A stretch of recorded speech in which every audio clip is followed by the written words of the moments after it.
Hi, I'm Judith. I'm a Canadian. I'm 80 years old. And in my life, I've learned some things. And today I'm going to talk about one of them that's really a magical way to make your life anything you want it to be, to get anything that you want out of life, anything good that is. And that's visualization. Um, so in the videos that I've done earlier, I've been talking about left brain stuff, all the logical things to do, setting out your goals or your intentions, setting touchstones, high level touchstones. Well, that can be an act of creative imagination too.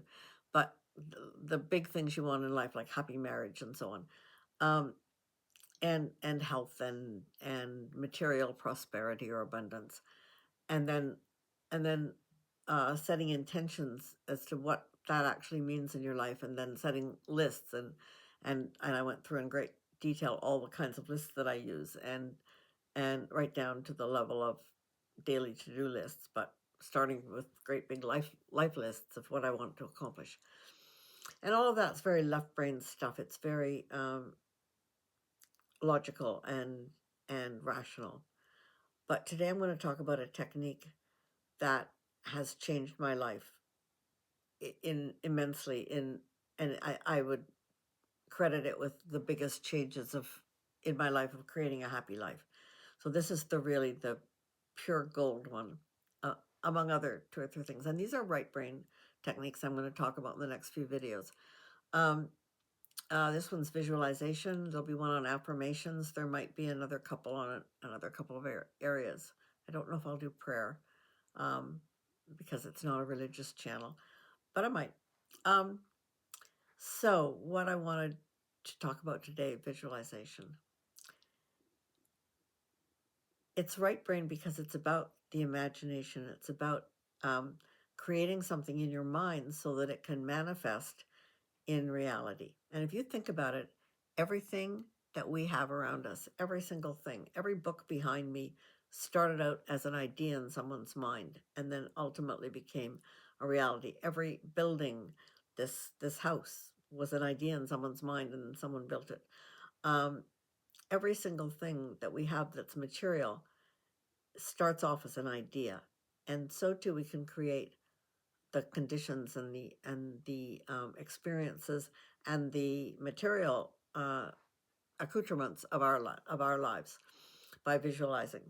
So I want to talk about this because it, as I said earlier, it more than any other technique or tip I have is likely the single most powerful, I think, for creating the life that you really want, the best life that you can imagine for yourself. So I'm going to talk a bit about my own experiences with it, and um, and then I'll talk a bit about the technique itself and some resources for using it. Um, so let's go back to 1975. I was 30 years old. I had grown up in the 50s and 60s, and I was a creature of my culture of that time, the early 70s. I was a creature of the culture of that time, which said that basically girls, here's what I expected of my life. I expected that I would go to school, that I would go to university, that I would become a teacher. My parents were teachers. I wanted to become a teacher. And that somewhere in that succession from high school to university to early teaching days, I would meet a man and fall madly in love. And we would get married, and we would, have children, go on to have children. I would likely work, but maybe not for a few years. Who knows? Um, my mom always worked, so I assumed that I would, but I just assumed that that would be my life, and it was, and it wasn't. Instead, I spent my 20s looking for a mate, looking for a person that I could have a happy marriage with, and not not finding them. Don't get me wrong. I had between the ages of 18 and 25, I'd say I had several opportunities to get engaged or to get married. And because I was little and cute and fun and smart and all those things. And so I attracted people. I had boyfriends, and some of the relationships were quite serious. But one thing or another, my high school boyfriend, my last high school, I had three boyfriends in high school, but my last boyfriend in high school, was very serious, and I was at the time, but then I went off to university, and long distance relationships were hard, and I broke up with them. Which might have been the mistake, because I live with him now, years later. But so that didn't work, and then um, I was sort of engaged to be engaged, like that is, I was serious. We were talking seriously um, with another guy, but I realized that his heart wasn't as fully committed to me as I thought it ought to be, and that broke my heart because I didn't want to break up with him, but really it wasn't going to work. And then I had another one that I was convinced we were absolutely going to get married. And then he just disappeared for 6 months because I guess that wasn't on his agenda. And so that broke my heart. And then I had a few years where I didn't find anyone suitable. Let me put it that way. And then in 1974, I met a fellow, and his name was Dan. And in 1975, there I was 30 years old, and Dan and I had this amazing connection for about 9 months. Now, the trouble was, we met in a therapy group where he was getting over a broken marriage, a separation that had happened about 6 months before. And so, and he hadn't initiated that separation. And so he was dealing with his broken heart and all the changes in his life due to that. And I was, on the other hand, trying to figure out in the therapy group what I was doing that was causing me not to attract the right kind of guy. And so we had really opposite agendas. But we connected. That's a story for another time. And we had 9 amazing months together. It was incredible. And I fell madly in love with him. And I was convinced that this was the man I wanted to spend my life with. And about 9 months later, he went, "Oh, nope, nope, nope, nope. I'm not ready for this. Too much commitment. I'm not ready to commit." And I could get that he wasn't. And I was willing to kind of hang around and wait, um, but I was 30. Um, and I really, really, really wanted him. So a few months after this happened, I was still hanging in there, and he never really broke up with me. We would go on seeing each other, but it wasn't at the same level of intensity and the same level of commitment and just togetherness and whatever. It stopped being as passionate and as fun and as totally absorbing as it had been, because you could tell that he was holding me off a bit. And a few months after that, a friend of mine said, "Oh, I just did this amazing course, and I took this course on this weekend course, and it was pretty expensive, but oh, it was so powerful, and it taught me a technique for getting anything that I want out of life." And so the course was going to cost, I think it was $400 or $500, or almost $500, which was a lot of money in 1975. And I said to her, "So if I took this course and I learned this technique, could I use it to get Dan to love me and marry me?" And she said, "Absolutely, yes." And I said, "Okay, I'm in. I'm in." And I took the course, and it was powerful. And it taught me a technique of relaxation and going down deep into your subconscious, and then thinking about what you wanted, building a workshop in your mind and thinking about what you wanted and envisioning it. So it's visualization, creative visualization. And it had some other aspects to it as well, as in terms of being able to go down into that subconscious and use that to connect to other people, to be able to tell that there was something wrong with their health. It was a bit psychic in that sense, and it was a little woo-woo and a little very powerful. I'm not going to talk about that aspect of it, but what it was this whole technique of just relaxing and envisioning what you wanted, in the belief that thoughts are things, that everything that's created comes from a thought, that what you focus on grows, and believing for at least those few minutes that you're visualizing that absolutely is, that you're creating it, and that it is bound to come true, that it is true on a different plane, on the plane of thought, that it's true, and then it will manifest in real life, and you don't have to figure out how it's going to manifest. which sounds a bit woo-woo, I know, but um,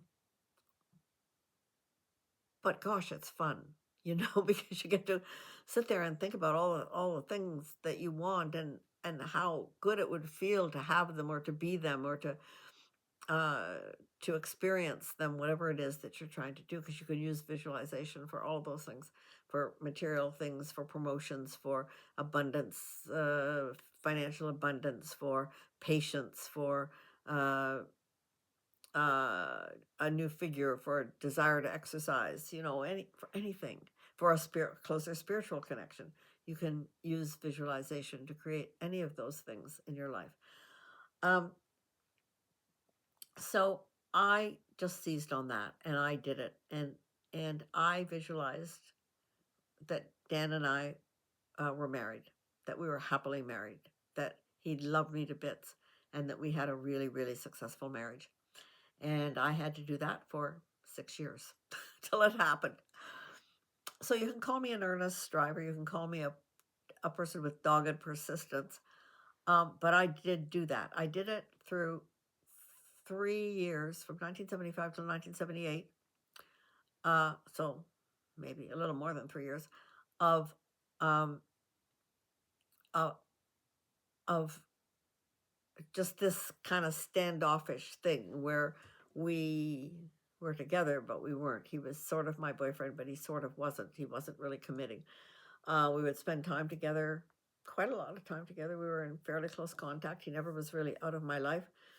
My friends had a name for him, which is a swear word that means illegitimate child. Begins with a B, ends with a D. And they'd say, "Are you still going out with that?" And I would say yes. And they'd say, "Look, you're what? He's never going to commit. You're 30, you're 31, you're 32, you're 33. And when I was 33, I'd met him when I was 29. So for 3 more years, I went on visualizing that we were happily married. And we didn't get married at that point, but he did commit at that point.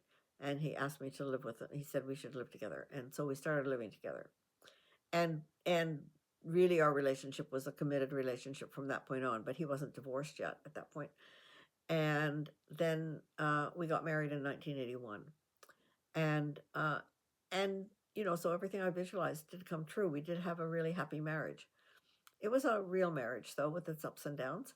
And um, but it was a happy marriage, and we were married for almost 24 years. He died over 20 years ago. I was 60, so it's about 20 and a half years. Um, he was 63, and he died of a sudden heart attack, which no one would have ever suspected that he would have had. It was right out of the blue. So big shock. Now, there were times in the marriage, I must admit, where I thought, I wonder if I hadn't been so persistent. I wonder if God had someone different in mind for me that would have been better. I would say that I would think about this when I got frustrated or angry. Maybe God had someone better in mind for me. But I was so persistent that God finally said, "All right, Judith. All right, Judith, you can have him because that's what you want. All right, here you go." But in truth, I'm really glad that I persisted. And I know it sounds kind of presumptuous, but I do believe that it was my persistent visualization that actually created that outcome. Um, and so that was the biggest thing I ever did with creative visualization. But I used it in lots of other ways. Um, you can use this in lots of little ways. You can use it, visualize a meeting you're going into where you're nervous about a meeting, or it's going to be a tricky meeting or something. You can visualize the right outcome. Visualize it for a promotion. Visualize it for something you want to get or achieve, a new car, new car next year, or for a health problem. I know people who have used creative visualization for health problems. Let me say about that, I believe that creative visualization is very, very powerful. No question about it. But I do not believe that it is totally responsible for everything. I don't believe that if you get cancer, it was because you weren't thinking right about your body. I don't believe that if you were visualizing something and it doesn't happen, if it really doesn't happen, I don't believe that it's your fault. I think there are some things that happen. Sometimes our prayers are answered, sometimes they're not. And I think of creative visualization as a form of prayer. And sometimes the answer is no. But for the most part, I I don't believe that we create cancer in ourselves by how we think, and I don't believe that we can cure it always by how we think. However, I don't believe that it ever does any harm. I don't believe that thinking positively and in a joyful way and in a relaxed and happy way about a good outcome that would be good for everyone concerned. You don't think about bad things happening when you're doing creative visualization. You think about good things. I'll get promoted, and the person who's in that job, well, something wonderful will happen to them too that causes them to move out of that job, so it's empty, so I get it. Um, and in fact, there is a thing that you can end your visualizations by saying, this or something better for the highest good of all concerned. With an affirmation that it will be all good for everyone. So I don't believe that it ever hurts. So you can use it in many, many ways. I used it every time I wanted to get a promotion at work. I used it to visualize myself getting that promotion, and that helped me to act and to be the kind of person that would deserve that kind of promotion. I also used it, let's see, another time I used it really powerfully was around in my 40s, in the years, like, I'd say 1985 to 1987. In there, I was in a corporate managerial job. So I had been a high school teacher, and then I became a computer programmer. And after 3 years of teaching high school, I became a computer programmer in 1970. And then I was a programmer analyst and a business systems analyst, a project leader, project manager, worked my way up the ranks of a company. I became a department director, department manager, and then a department director, which was right under assistant vice president. When I left my corporate job in 1987, I was in charge of, I was at a major life insurance company, and I was the director of corporate systems. So I was responsible for all of the non-life insurance systems of the company. So I was responsible, or life insurance, health insurance, that kind of personal insurance. I was responsible for investment systems, human resource systems, financial systems, and office administration systems. I had a department of 50.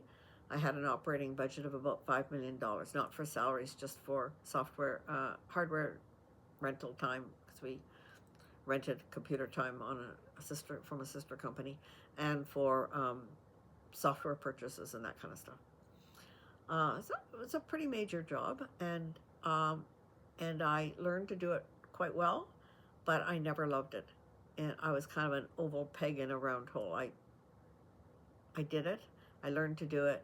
I learned to do it quite well, but I used to be so jealous of the business systems analysts in my department. I would be giving them assignments, and I wanted to do those assignments myself because that was the fun stuff for me, was to be a business systems analyst. And so for several years, while I was learning how to be this managerial person and then being it, I dreamt of working from home, of working on my own, of actually being a writer, of writing great best-selling novels or whatever. That never turned out.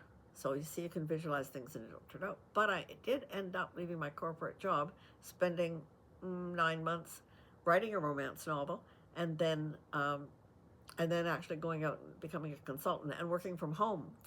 Had my own company from 1988. I left my corporate job in 87, had my own company from 1988 till 2011 when I retired, and I made a very handsome living doing it. So it didn't turn out exactly the way I envisioned it, but it did turn out that I worked from home much of the time. And I would go out to do corporate training, but then I became an instructional designer developer, and I did an awful lot of work sitting at home in my house coat. And I loved it. I loved it. And I mentioned in most videos that I was diagnosed in my 50s with ADHD or ADD, and working from home, working on my own schedule, is something that suited me really, really well. It was much better for me than being in corporate life.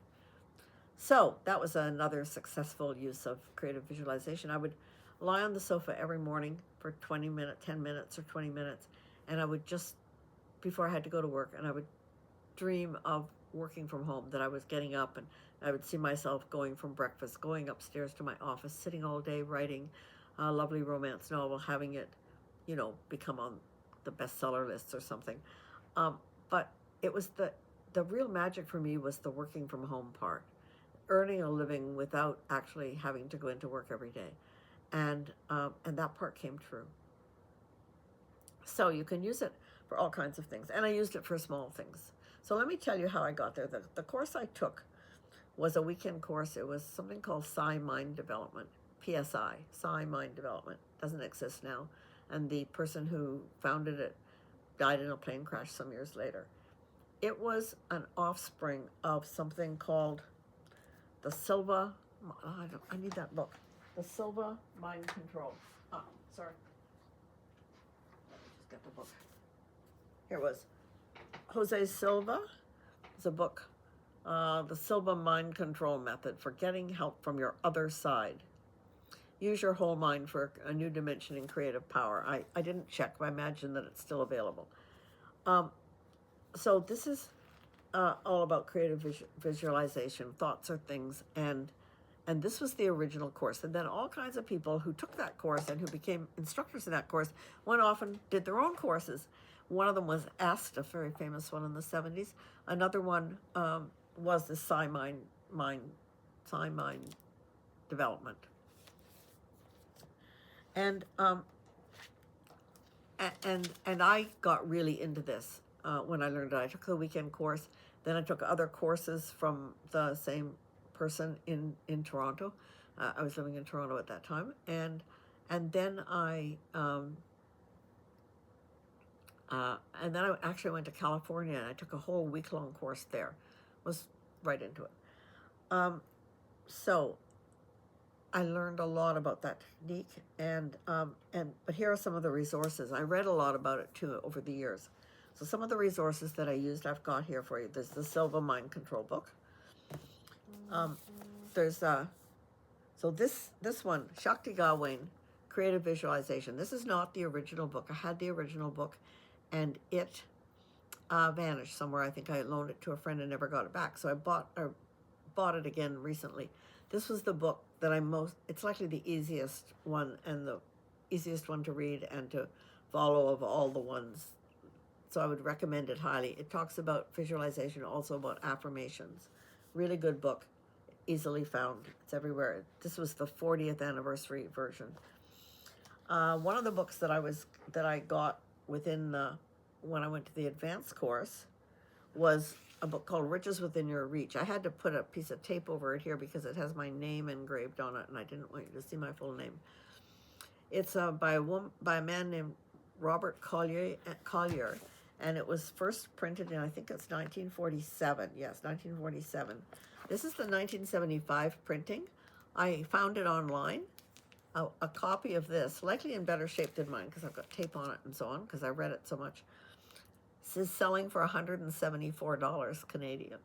Whoops, I better tell my daughter, who's my executor, about that so she can maybe sell it instead of just sending it to the dump. This is a wonderful book. It's a little old-fashioned, but it's got wonderful stories. It's got several of his books. And there are a lot of other of Robert Collier's books that are available too. This one, Riches Within Your Reach, is a compendium of 2 or 3 books of his. Coming a little later, Esther and Jerry Hicks, who wrote The Teachings of Abraham, have a book called The Essential Law of Attraction Collection. I think is a bunch of articles and books, writings from their work. And so it's often called the law of attraction.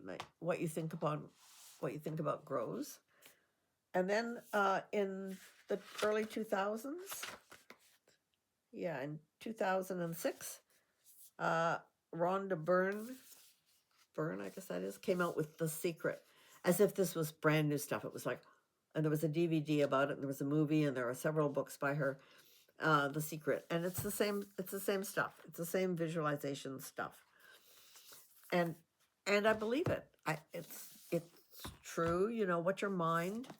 I think Napoleon Hill, who's another writer in this genre, said, he said, what the mind can conceive and believe, it can achieve.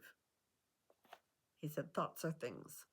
What the mind can conceive and believe, it can achieve. Thoughts are things. And that's true. It is true to a large extent that if you think you can do something, you can likely do it. And if you think you can't do something, you can't do it.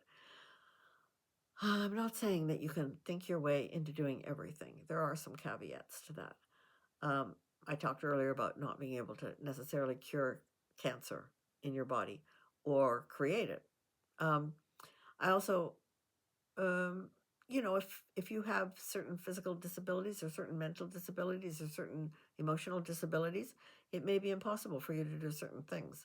And maybe all the thinking in the world can't create that.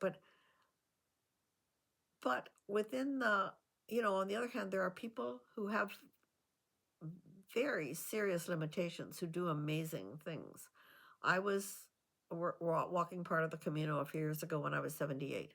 And so 2 years ago, maybe 3 years ago. And I saw a woman there who was in a wheelchair most of the time, and she had no legs. And she was being wheeled around by her adopted mother. But then I saw, she was a day or so ahead of me, but I saw her in various towns, but I saw a video of her on a stream where there were just big rocks and you had to step from one rock to the next. And so the wheelchair couldn't go across these rocks. And she got herself out of the wheelchair and she swung herself with her arm. She just swung her torso from one rock to the other right across. Amazing. I can't imagine doing that. I mean, I had to be helped across a little bit because my balance is a little off. So someone had to reach out and grab my hand and kind of help me across. But I did it. So there are people who do amazing things despite their limitations. At any rate, creative visualization is a wonderful technique. And so how do you do it? Well, basically, it's a matter of sitting and relaxing. Get the book, get the creative visualization book and look at that because it's easy. But it should be fun. It should be interesting. You know how to do it already because it's like daydreaming. It's like when you have a really good daydream and you're just all relaxed and you're just thinking of something really happy, a really happy time or a really happy anything. That's how you should feel while you're visualizing, doing this visualization. It isn't like a worry thing. You just sit there and you just think, oh, and this is how it is. And it really is. And for those moments in time in your mind, it's real. Whether you're, remember when you're thinking about a memory of some happy time, well, except this time you're thinking about a future thing that's going to really happen. And that is truly, truly one of the most powerful ways to create things in your life, to create a happy life. And you can play around with this. You can think about doing things in a certain way. Like I could think about if I'm going to work from home. Well, was I writing a novel? No, maybe. Oh, maybe I'd like it more if I was doing something where I had a little bit of contact with people. Do I want to be in the outdoors doing something, or do I want to be indoors doing it? Do I want to be doing it sitting at a desk? Do I want to be doing more active? Like you can imagine different scenarios and different ideas if you're trying to come up with who do I want to be or what do I want to do in life. That's another way to play with creative visualization. So I'll leave you with that. Before I go, though, I want to just mention my channel if you got this far, because my channel isn't really easy to find. So far, I don't think anyone has found it, but maybe someone will. And it's called Jam Today and colon Judith's POV. Judith without an apostrophe, because I don't think they let me put an apostrophe in the name. And Jam Today is a really famous saying that you may or may not know, where the White Queen in Through the Looking Glass, Lewis Carroll's second book after Alice in Wonderland. And the White Queen is talking to Alice, and Alice says, oh, you need a lady's maid. And the White Queen says, well, I'll hire you, and it's 2 pence a day, and jam every other day. And Alice said, I don't want to be your lady's maid, and anyway, I don't like jam. And the White Queen says, well, that's okay, because it's jam every other day. Jam yesterday and jam tomorrow, but never jam today.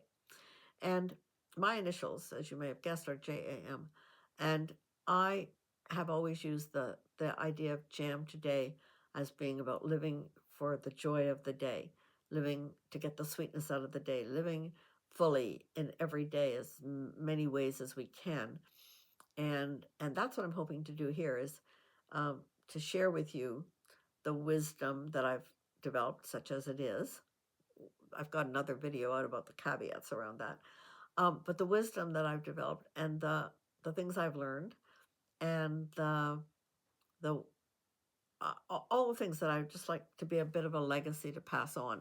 And visualizing is clearly one of them. I found a calendar entry the other day, and it said, it's a quote from Benjamin Franklin: "Life's tragedy is that we get old too soon and wise too late." Well, I'm old too soon and maybe wise too late, but maybe you can learn from me.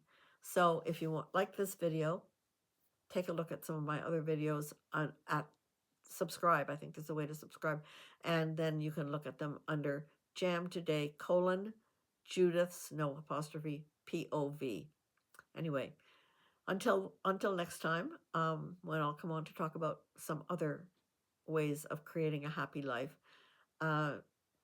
do your best and enjoy your life and live every day as fully as you can, and trust that no matter where you are in life, you can create. I'm still creating my life as I go. I have to still keep recreating it, and you can do that too. So take care, and until the next one.